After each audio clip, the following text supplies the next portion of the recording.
হয়ে গেলাম। মাননীয় সংসদ সদস্য বলল স্পেকুলেটিভ মানি নাকি ফটকা। তাহলে ফ্রড মানি, স্পেকুলেটিভ মানি যদি ফটকা হয়ে থাকে তাহলে what is the meaning of fraud? একবার মাননীয় অর্থমন্ত্রী বললেন এখানে হতেই পারে, মাননীয় অর্থমন্ত্রী বললেন এগুলি হতেই পারে, বললেন this is none of our concern, share market আমাদের কোনো চিন্তা।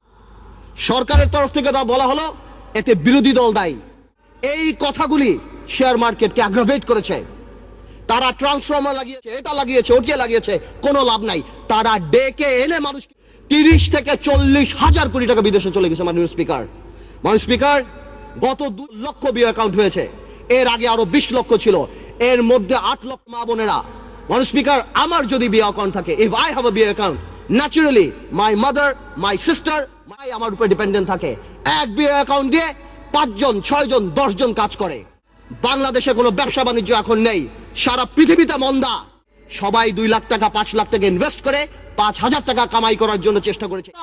I can very well understand বিজনেসে লস হবে, লাভ হবে, কিন্তু ডাক দিয়ে তো আপনি ধোকা দিতে পারেন না। ডেকে এনে শেয়ার মার্কেটে ইনভেস্ট করিয়ে তাদেরকে রাস্তায় ফেলে দেওয়া হচ্ছে।